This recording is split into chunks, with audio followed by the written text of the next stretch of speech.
जय तुलसी माता, जय श्री हरि विष्णु भगवान की जय। जय एकादशी माता। मित्रों, आज 15 सितंबर 2024 द्वादशी तिथि है और आज के दिन तुलसी माता की कथा जरूर श्रवण करनी चाहिए। ऐसा करने से भगवान श्री हरि, माता तुलसी और लक्ष्मी माता की कृपा प्राप्त होती है और साथ ही एकादशी व्रत का संपूर्ण फल भी प्राप्त होता है। तो आइए पूर्ण श्रद्धा भाव के साथ तुलसी माता की कथा को श्रवण करते हैं। प्रेम से बोलिए तुलसी माता की जय। एक कन्या थी। जब वह थोड़ी बड़ी हुई और उसको समझ आने लगा, तब से वह तुलसी माता की पूजन करने लगी। उसके प्रतिदिन का नियम था कि तुलसी माता जी का पूजन करने के बाद ही वह खाना खाती थी। जब वह कन्या शादी के लायक हुई, तब उसके माता पिता ने उसकी शादी करवा दी। कन्या को उसके माता पिता ने दहेज में भी एक तुलसी का गमला दिया। ससुराल में वह प्रतिदिन सवेरे उठते ही पूजा करती, फिर उसके बाद ही खाना खाने बैठती थी। उसकी दो जेठानियां थी।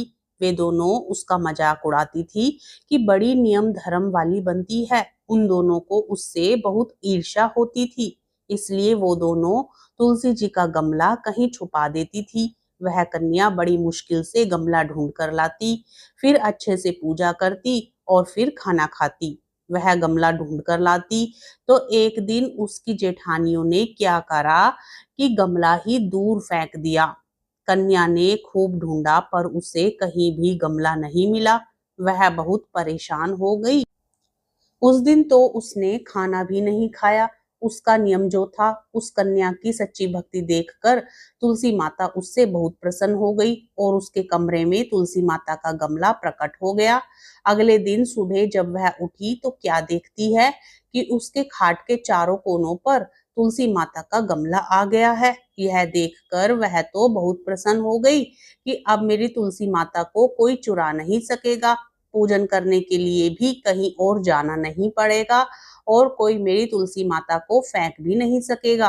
वह तो जल्दी से उठकर स्नान करती और तुलसी माता का पूजन कर लेती। जब वह खाना खाने बैठी तो उसकी जेठानियां उसका मजाक उड़ाने लगी और कहने लगी कि लो देवरानी, तुम्हारा नियम धर्म पूरा हो गया। उससे पूछती हैं कि तुलसी जी की पूजा कर ली क्या। देवरानी धीरे से बोली कि हाँ कर ली। जेठानियां बोलती हैं कहाँ से कर ली पूजा, गमला तो फेंक दिया था हमने। देवरानी कहती है कि देख लो मेरे कमरे में खाट पर तुलसी जी लग रही हैं।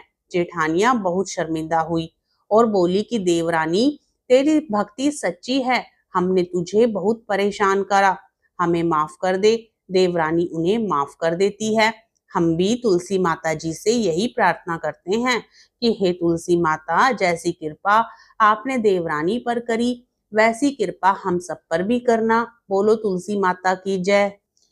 एक बुढ़िया माई थी। वह रोजाना तुलसी माता को सींचती और कहती कि हे तुलसी माता, सत की दाता, मैं तेरा बेड़ला सींचती हूँ, मुझे बहू दे, पीताम्बर की धोती दे, मीठा मीठा घास दे, बेकुंठा में वास दे, चटक की चाल दे, पटक की मोत दे, चंदन का काट दे, रानी सा राज दे, दाल भात का भोजन दे, ग्यारस की मोत दे, कृष्ण जी का कांधा दे। तब तुलसी माता यह सुनकर सूखने लगी। तो भगवान ने पूछा कि हे तुलसी, तुम क्यों सूख रही हो।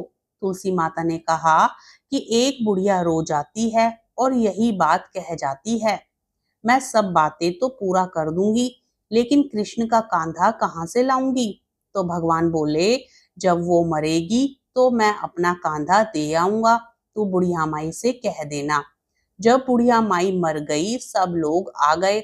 जब बुढ़िया माई को ले जाने की तैयारियां होने लगी तो वह किसी से ना उठी। तब भगवान एक 12 वर्ष के बालक का रूप धारण करके आए। बालक ने कहा कि मैं बुढ़िया माई के कान में एक बात कहूंगा तो बुढ़िया माई उठ जाएगी। बालक ने कान में कहा, बुढ़िया माई, मन की निकाल ले, पीताम्बर की धोती ले, मीठा मीठा घास ले, पेकुंठा का वास ले, चटक की चाल ले, पटक की मोत ले, कृष्ण जी का कांधा ले। यह सुनकर बुढ़िया माई हल्की हो गई। भगवान ने कंधा दिया और बुढ़िया माई को मुक्ति मिल गई। हे तुलसी माता, जैसी बुढ़िया माई को मुक्ति दी वैसी सबको देना। प्रेम से बोलिए तुलसी माता की जय। तुलसी से जुड़ी एक कथा बहुत प्रचलित है। श्रीमद् देवी भागवत पुराण में इनके अवतरण की दिव्य लीला कथा भी बनाई गई है। एक बार शिव ने अपने तेज को समुद्र में फेंक दिया था। उससे एक महातेजस्वी बालक ने जन्म लिया। यह बालक आगे चलकर जालंधर के नाम से पराक्रमी दैत्य राजा बना। इसकी राजधानी का नाम जालंधर नगरी था। दैत्यराज कालनेमी की कन्या वृंदा का विवाह जालंधर से हुआ। जालंधर महाराक्षस था। अपनी सत्ता के मद में चूर उसने माता लक्ष्मी को पाने की कामना से युद्ध किया, परंतु समुद्र से ही उत्पन्न होने के कारण माता लक्ष्मी ने उसे अपने भाई के रूप में स्वीकार किया। वहां से पराजित होकर वह देवी पार्वती को पाने की लालसा से कैलाश पर्वत पर गया। भगवान देवादिदेव शिव का ही रूप धर माता पार्वती के समीप गया, परंतु मां ने अपने योग बल से उसे तुरंत पहचान लिया तथा वहां से अंतर्ध्यान हो गई।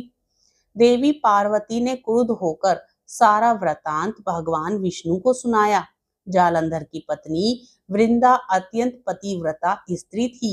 उसके पतिव्रत धर्म की शक्ति से जालंधर ना तो मारा जाता था और ना ही पराजित होता था। इसलिए जालंधर का नाश करने के लिए वृंदा के पतिव्रत धर्म को भंग करना बहुत जरूरी हो गया था।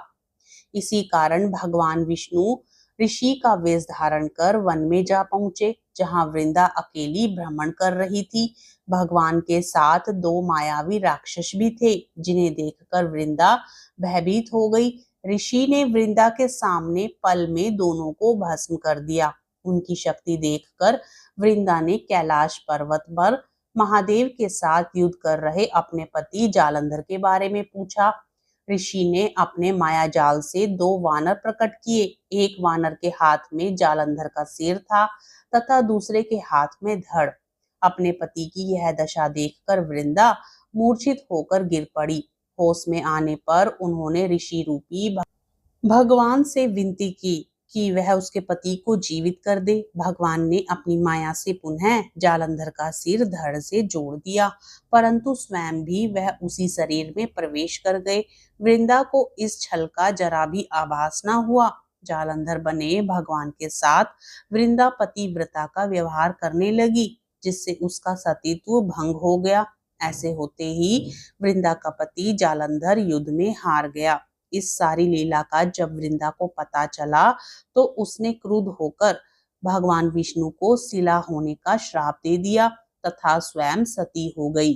जहां वृंदा भस्म हुई वहां तुलसी का पौधा उगा। भगवान विष्णु ने वृंदा से कहा, हे वृंदा, तुम अपने सतीत्व के कारण मुझे लक्ष्मी से भी अधिक प्रिय हो गई हो। अब तुम तुलसी के रूप में सदा मेरे साथ रहोगी। जो मनुष्य भी मेरे शालिग्राम रूप के साथ तुलसी का विवाह करेगा, उसे इस लोक और परलोक में विपुल यश प्राप्त होगा।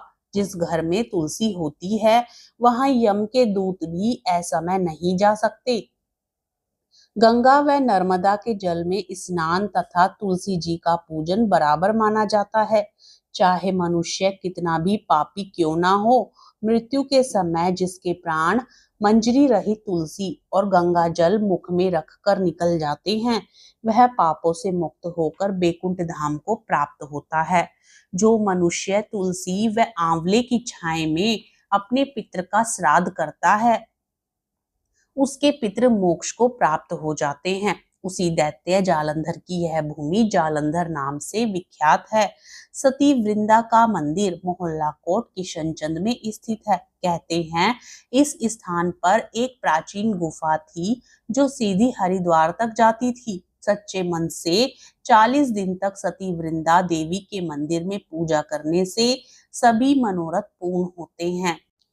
हे तुलसी माता, अपनी कृपा सभी भक्तजनों पर, कथा कहने वाले और कथा सुनने वाले सभी पर अपनी कृपा बनाए रखना। प्रेम से बोलिए तुलसी माता की जय।